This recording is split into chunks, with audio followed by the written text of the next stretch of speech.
Hey y'all, it's Miss Osborne coming back to you with another WSQ. Today we're going to be talking about how World War II began. The essential question that we're going to cover in this video is how did participation in World War II transform American society and lead the U.S. to a position of global political and military leadership?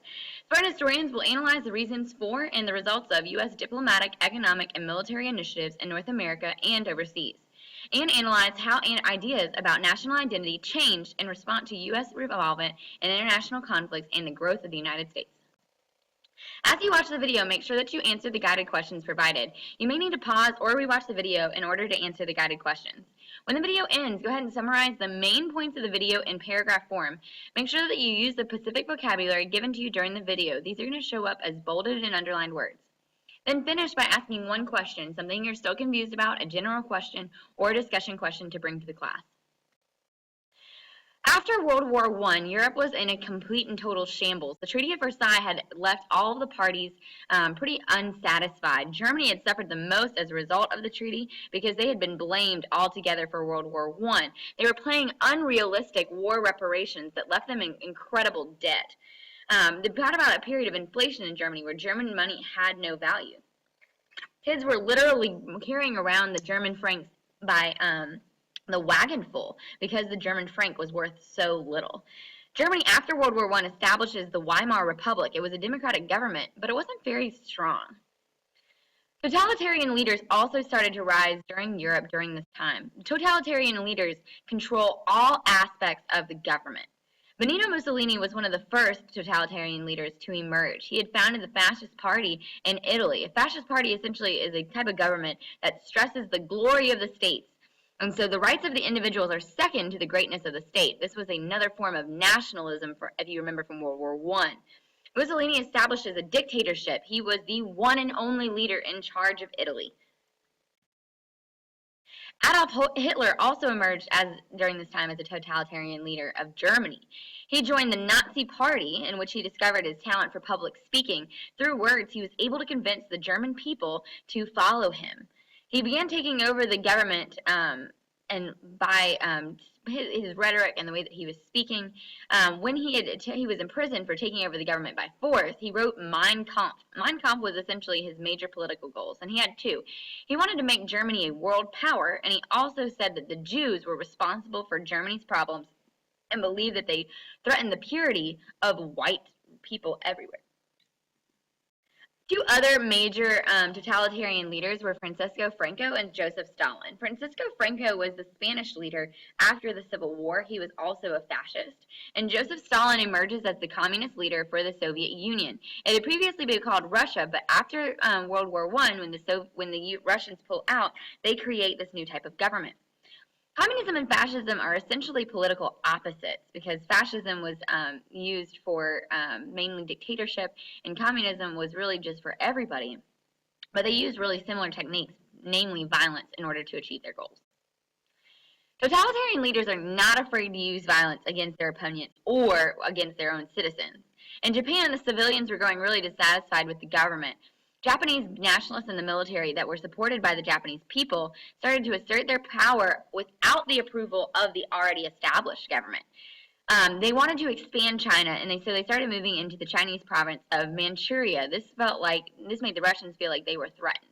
The League of Nations had started to stop the spread of Japan, but they didn't have the power to do so. In addition to this, Italy had also invaded Egypt and conquered the country. The Ethiopian leader asked the League of Nations, for help.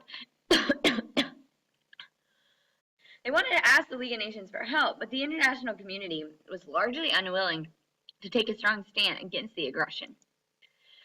After Hitler took power in Germany, he began building up the German military.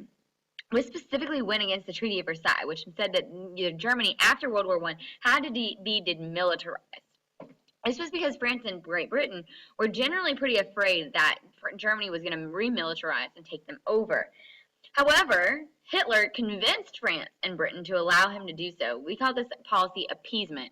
Appeasement is essentially when you allow somebody to do something when you are hoping that they're just going to stop, right?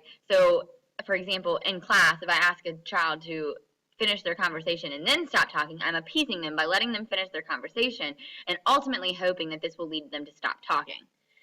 Germany also started moving troops into a territory along the French border at the Rhineland. France was really unwilling to take any military action because they didn't want another world war.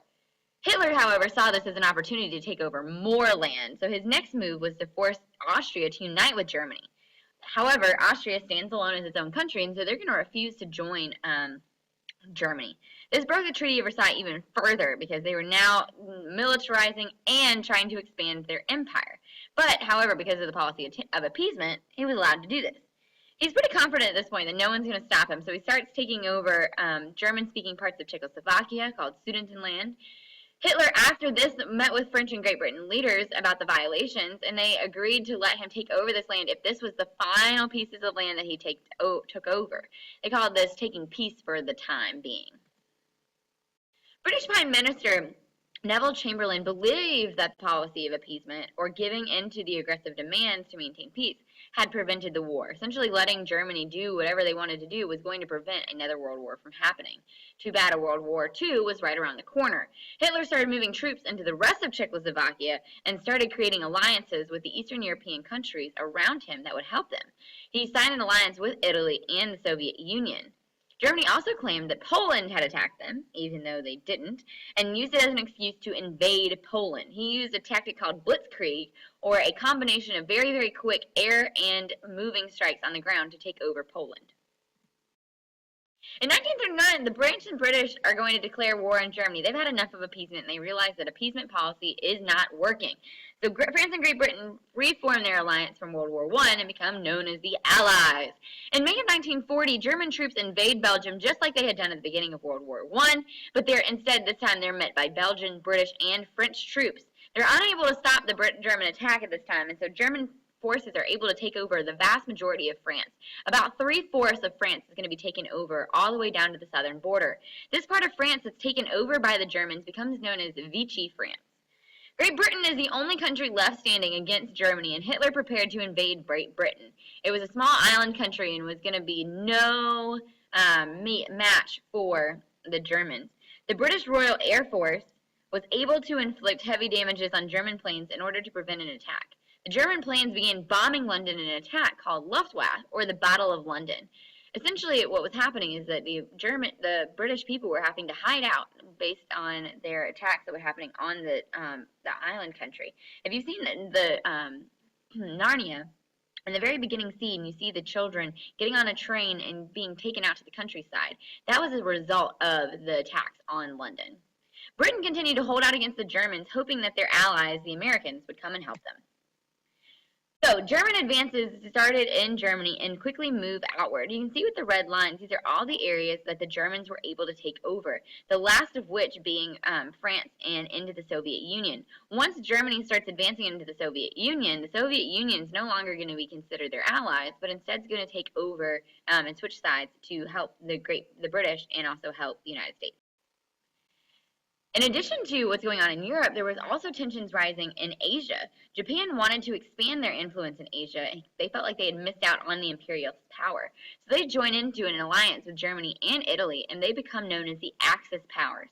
Japan started aggressively attacking all the French and British island colonies in Asia that was called French Indochina, and moving island by island farther and closer to the Philippines. The United States said you can't do this and tried to pass sanctions against the Japanese to punish them economically, but the Japanese don't really care. Japan tried to meet with the American government to compromise, but their leader, Hideki Tojo, had convinced the Japanese government not to compromise, and so therefore Japan and the United States enter into a time of great tension. During this entire thing, America is staying isolationist. They don't want to get involved in any sort of foreign wars anymore. Americans would have gone to war if it really protected our interests, but we want to have the independence to choose when and where we are going to do so. FDR was not an isolationist. He was all about going to war, and he really did not want to go along with this appeasement policy. But Congress passes the Neutrality Act of 1939, agreeing that we are going to remain neutral, but on the condition that we are helping out our allies. So it includes a policy called cash and carry, where countries are allowed to purchase American goods as long as they pay cash and pick up their orders in American ports. We were fearful that if we did not have a cash and carry policy and we carried the weapons to the British, that our ships and our American people or be threatened by submarine warfare that's still happening in the Atlantic Ocean. After his re-election, Roosevelt approved the Lend-Lease program because Great Britain could no longer pay for the weapons that they were getting from us. This strengthened our ties to Great Britain, and so we officially entered into an alliance with them by signing the Atlantic Charter that proclaimed that we had the same goals as Great Britain against Hitler and against his allies. Japan had also really been hostile toward the United States, especially after we had passed those economic sanctions against them and threatened their colonies in Asia. So the United States was their enemy, but we were determined not to fire the first shot, and we tried to negotiate with the Japanese and find a compromise, because again, we did not want to get involved in World War II. However, the Japanese attacked first and lead a surprise attack on Pearl Harbor, bombing lots of American ships and heavily damaging our Navy in that area. The attack barely lasted 2 hours, and the Japanese pilots had flown all the way across the Pacific Ocean and then had to fly all the way back. On December 8th, Roosevelt asked for a declaration of war against Japan, and because Germany and Italy are also their allies, they also declare war on the United States. Following Pearl Harbor, President Roosevelt reinstates the draft. We knew that we were going to need to mobilize quickly. Many people are going to volunteer for the chance to defend their country. They felt like the attack on Pearl Harbor was an attack on American soil. It was actually one of the first attacks on American soil since the American Revolution.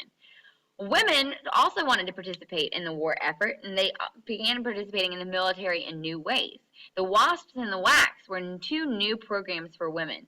Some women took clerical jobs and helped to build aircraft, but the WASPs actually delivered those aircraft to the different naval bases. The WACs, the Women Army Corps, formed to provide clerical work, truck drivers, instructors, and lab technicians for the U.S. Army overseas. With all the new soldiers in the war, the United States also had to build a lot of new Army bases. One of these, Fort Bragg, is one of the bases that was built during World War II as a response to World War II. America generally had to mobilize or bring the whole country to readiness for the war. And one of the ways that we did this was increasing military spending, which a lot of people recognize as the end of the Great Depression. We started spending a lot of money on businesses that had previously made consumer goods. These factories that made consumer goods were converted into factories to build weapons, to build airplanes, to build other supplies that were needed. And they also created the War Production Board that oversaw the conversion of these consumer industries to military industries. A lot of the same steps that were taken in World War I are also going to be taken in World War II. Women are going to move into the factory jobs that men left behind, and working women began to be recognized by the symbolic figure known as Rosie the Riveter. Rosie had her immersion during World War II. You can see her picture on the right. Government spending also helped to end the Great Depression, as a lot of workers were needed in order to work in the factories. The National War Labor Board, just from World War I, came back and helped to settle the different labor disputes that was happening. Another big project that employed a lot of scientists and the big brains in the country was the Manhattan Project. We were tasked with trying to figure out how to create an atomic bomb. A lot of other countries were also doing the same thing, including the Germans, and so it was very important that we figure out how to make an atomic bomb first. Technology plays a bigger role in World War II than it did in World War I. African American and Hispanics are also going to be recognized for their roles in World War II. African Americans are allowed to serve in combat positions in World War II, but they're still discriminated against. African Americans and Hispanics both are going to be segregated in the armed forces. African Americans are also going to find a lot of opportunities at home to work in factories, but they're also not going to be paid as much. Hispanics also were able to move into the United States during World War II. They come in a mass migration because of the Prestero program that gave Mexican workers the opportunity to work temporarily for the United States.